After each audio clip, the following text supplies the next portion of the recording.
सुधांशु जी जवाब दीजिए। कारण क्या वो कह रहे हैं, बता रहे हैं जीत की वजह, आप लोगों ने जो ध्रुवीकरण किया उसी से जीत मिली है। मैं कीर्ति जी को देखिए, मैं कीर्ति जी को याद दिलाना चाहता हूं, शायद वो जो भी कह रहे थे उनके ज्ञान पे मैं प्रकाश डाल देना चाहता हूं। मान्यवर, ये बंगाल के चुनाव के समय आपके पार्टी के रणनीतिकार का बयान था कि हमारी गिनती 30% से शुरू होती है। तो जरा आप बताएंगे कि 30% क्या था जिससे गिनती शुरू हो रही थी? और देश की जनता को इतना अल्पज्ञानी मत समझिए। आपकी पार्टी के इलेक्शन रणनीतिकार का ऑन रिकॉर्ड दिया गया बयान था कि हमारी तो गिनती ही 30% से शुरू होती। सबको पता है, इसलिए मुझे लगता है भ्रमित करने का प्रयास कौन करता है और क्या करता है सबको पता है। अब मैं दूसरी बात के ऊपर आ रहा हूं। वोट प्रतिशत मध्य प्रदेश में, अरे मैं बीच में अपने टर्न पे बोलिएगा, अपने टर्न पे आप बोलिएगा। और मध्य प्रदेश में 9% का वोट का अंतर है, वो भी मैं बता देना चाहता हूं। मध्य प्रदेश में 9% का वोट का अंतर है। और वोट प्रतिशत में फिर यह भी बता दूं महोदय, आपके राज्य में आपको 48% वोट मिला, हमें 38% मिला है, जबकि आपकी गिनती 30 से शुरू होती थी। तो आप जो कह रहे हैं तमिल बहुत ज्यादा जीते हैं बंगाल में, तो वहां भी 10% का अंतर है, यानी 5 से 6% वोट इधर का उधर हुआ नहीं कि कहानी इधर की उधर हुई नहीं। अब मैं आता हूं कि जो इन्होंने बातें कही, देखिए अंतर क्या है कि मोदी जी के नेतृत्व में जो कार्य होता है उसकी एक क्रेडिबिलिटी है। हम कोई अशोक गहलोत जी की सरकार की तरह नहीं है कि ऐन वक्त पे कहा 500 का सिलेंडर दे देंगे। अरे माननीय प्रधानमंत्री मोदी जी 2014 से उज्ज्वला के सिलेंडर की बात करें, कोई इलेक्शन का मुद्दा नहीं था उस जमाने में। अब जो शिवराज सिंह चौहान जी के जमाने में मध्य प्रदेश में लाडली लक्ष्मी योजना, अभय दुबे जी तो वहीं के हैं, किसके जमाने की, कितने जमाने की बात है। हम महिलाओं के लिए किस कमिटेड ढंग से काम कर रहे हैं, तो लोगों को विश्वास होता है। अब मैं एक और उदाहरण बताना चाहता हूं भाई, इन्होंने कहा कि हम 25 लाख रुपए तक का इलाज देंगे राजस्थान में, और कहा हम 50 लाख का वादा करते हैं।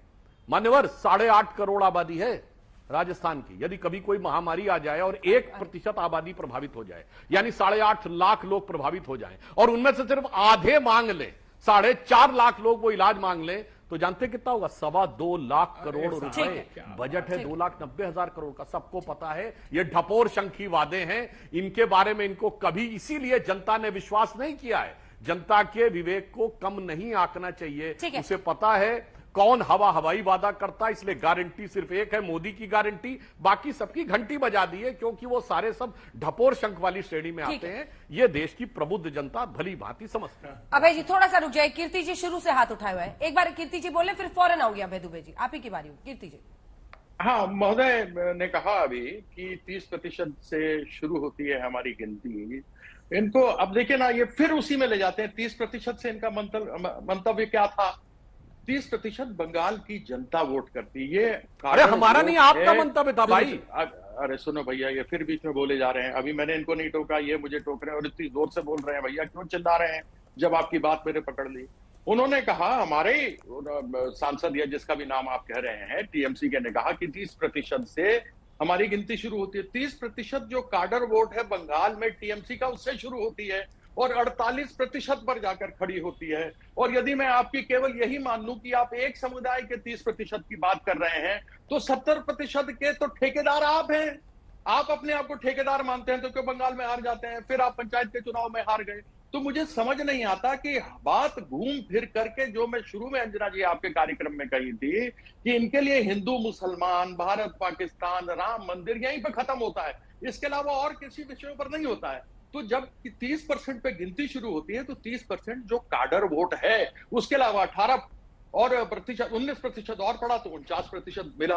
उसमें आपने मुंह की खाई। आप कहां 200 पार कर रहे थे बंगाल में। पंचायतों के चुनाव में आपने मुंह की खाई, आपके हजार नहीं आपके सीटें आई जो 49,000 में से। तो क्या कहा जाए आपके बारे में? थोड़ा सा प्रभु देख लिया कीजिए महोदय, इस प्रकार से महाशय बात करना उचित नहीं लगता है। जब कभी भी आप हरदम किसी भी जहां पे चर्चा होती है उसको हिंदू मुसलमान पर ले जाते हैं। ठीक है, एक बार अभय दुबे जी का हो जाए, फिर सुधांशु जी आपसे जवाब ले लूंगी।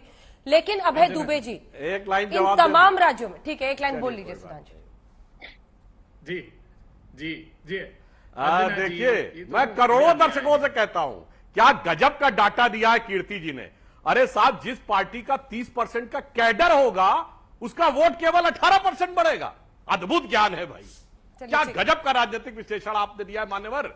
इसका तो मुझे याद आता है अभय जी, आपके ऊपर पुरानी गीत की पंक्ति याद आती है, इतना भोला मत समझिए देश की जनता को कि 30% का मतलब नहीं पता था। अरे सुनिए भाई, देखिए क्या परेशान हो गए, क्या परेशान हो गए। 30% कैडर है और वोट 18% पड़ता है। अभय दुबे जी, अभय दुबे जी, क्या मध्य प्रदेश, राजस्थान और छत्तीसगढ़ में वोटर्स के लिए यह कह देना कि ये हिंदू मुस्लिम और ध्रुवीकरण की वजह से इन्होंने बीजेपी को जिता दिया है, राजनीतिक रूप से 2024 के पहले राजनीतिक रूप से आग में कूदने के बराबर नहीं है?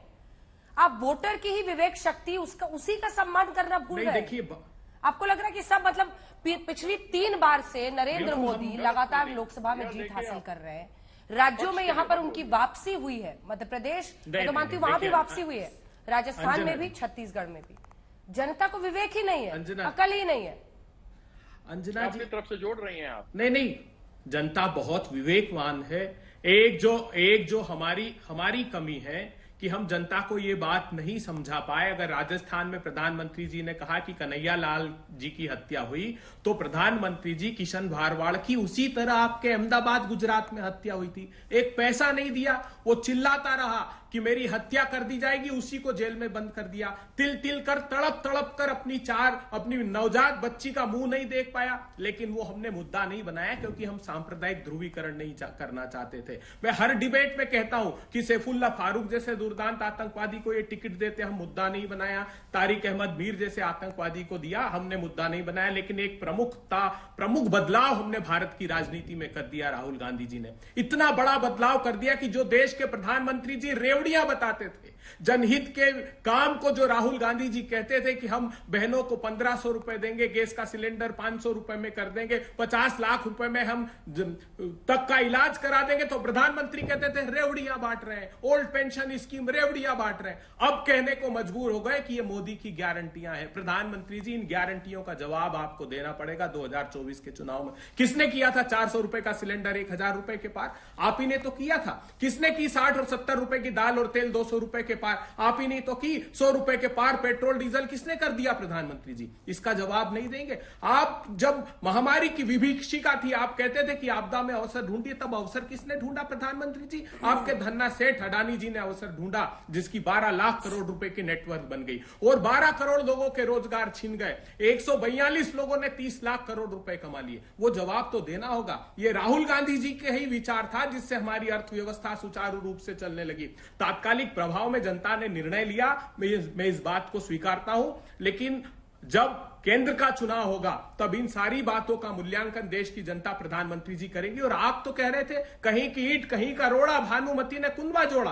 38 दलों का एनडीए, अरे 25 दल ऐसे जिसका एक भी सांसद नहीं है, 9 दल ऐसे जिन्होंने कभी जीवन में लोकसभा का पिछला चुनाव तक नहीं लड़ा, 7 दल ऐसे जिनका सिर्फ एक सांसद है, और आपने सारे भ्रष्टाचारी इकट्ठे कर लिए। यही वेस्ट बंगाल से चालू कीजिए, तो आप जितने आरोप वेस्ट बंगाल के नेताओं पर लगाते थे, सब आपके शुभेंदु अधिकारी से लेकर मुकुल राय आपने शामिल कर लिए। आप असम गए, वहां मुख्यमंत्री बना दिया, जिस पर बुकलेट निकालकर भ्रष्टाचार का आरोप लगाते थे। महाराष्ट्र में तो पार्टियां ही तोड़ दी, पूरी शिंदे सेना तोड़ दी ईडी के नोटिस दे देके। भावना गवली, यामिनी जाधव, यशवंत जाधव, हसन मुंशरिफ, प्रफुल्ल पटेल, अजीत दादा पवार, तो सारे भ्रष्टाचारी एक तो जिनको आप कहते थे वो इकट्ठे कर लिए और अब रेवड़ियों को गारंटियों में बदल दिया। मगर व्यापक रूप से जब देश का चुनाव होगा तो जनता पूछेगी प्रधानमंत्री जी कि आप जिनको रेवड़ियां बता रहे थे, अगर राहुल गांधी जी गारंटियां कह रहे हैं, तात्कालिक रूप से जनता ने आपके लिए यहाँ पर वोट दिया है, 24 में ऐसा नहीं होगा।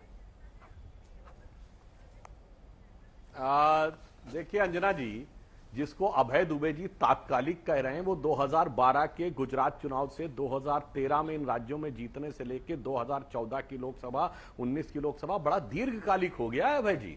12 वर्ष से वो तात्कालिक चल रहा है। ये तात्कालिक समझने की जो कालिक वृत्ति आप लोगों के मन मस्तिष्क पर छा गई है, उसने बहुत बड़ी समस्या उत्पन्न कर दी है। आपने कहा 400 का सिलेंडर 1100 के पार कैसे हुआ? मान्यवर 400 का सब्सिडी का सिलेंडर था, जो सब्सिडी खत्म हो गई WTO का जो आपने एग्रीमेंट किया था उसके चलते हुए अक्टूबर 2014 में। ओपन मार्केट में 1241 का था जनवरी 2014 में। अब WTO नहीं है किया। सुधांशु जी, चुनावी राज्यों में आप कहते हैं 450 में देंगे, अरे सुनिए, बाकी राज्यों में भी दे दीजिए। अगर आपके पास ये ऑप्शन है कि आप राजस्थान में 450 में सिलेंडर दे सकते हैं, अन्य राज्यों में भी दीजिए सर, सबका परोपकार कीजिए। मान्यवर,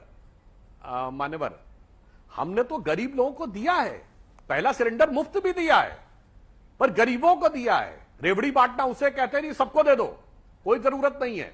और मैं अभय जी से कहना चाहता हूं, और कीर्ति आजाद जी भी बैठे हैं, ध्रुवीकरण की राजनीति हम करते हैं। ये बताइए, कांग्रेस वर्किंग कमेटी ने इजराइल और हमास के मामले पर प्रस्ताव पारित किया, क्यों किया भाई? सोनिया गांधी जी ने आर्टिकल लिखा, क्यों लिखा भाई? प्रियंका गांधी जी ने ट्वीट किया। चलिए, आपको अंतर्राष्ट्रीय विषय पे बोलना था तो मैं चुनौती से पूछता हूं, किस अंतर्राष्ट्रीय समस्या के ऊपर लिखा आपने? चीन ताइवान के ऊपर लिखा आर्टिकल, CWC का प्रस्ताव है। रशिया यूक्रेन पे CWC का प्रस्ताव है। सीरिया और इराक के ऊपर CWC का प्रस्ताव है। बताइए, POK के ऊपर CWC का कोई प्रस्ताव पारित किया? मान्यवर, फिलिस्तीन के ऊपर आप लोगों ने प्रस्ताव पारित किया, क्योंकि आपकी बहुत साफ नीति थी। इसमें उत्तर कीर्ति आजादी का भी है। एक समुदाय को जोड़े रखो फिलिस्तीन और हमास तक, और दूसरे समुदाय को तोड़े रखो उत्तर दक्षिण में, दूसरे समुदाय को तोड़े रखो तमिल हिंदी में, दूसरे समुदाय को तोड़े रखो अगड़े पिछड़े में। मान्यवर, बताइए किस अंतरराष्ट्रीय समस्या के लिए? अरे भाई अभय जी, गलत बात है भाई, मैं किसी के में नहीं बोलता। अभय जी, आप तो बहुत भद्रता से बहस करते थे, मैं अपने टर्न पर उत्तर दीजिएगा। फिलिस्तीन के बारे में प्रस्ताव पारित करना, फिलिस्तीन के बारे में सोनिया जी का आर्टिकल लिखना, ठीक चुनावों से पहले मैंने पूछा ना, बताओ भाई किस अंतरराष्ट्रीय समस्या पर लिखा है सोनिया जी ने आर्टिकल? कोई अखबार में आर्टिकल दिखाइए रशिया यूक्रेन पे, चाइना ताइवान पे, और Korea north Korea south Korea के ऊपर, क्वाड के ऊपर लिखाओ, किसी पे लिखाओ। यह ध्रुवीकरण है कि जमीन के ऊपर की राजनीति से लेकर अंतरराष्ट्रीय राजनीति तक ध्रुवीकरण करना इनकी फितरत है, क्योंकि इन्हें पता है कि विकास के मामले के ऊपर कहीं टिक नहीं सकते, कहीं पर सामने नहीं आ सकते।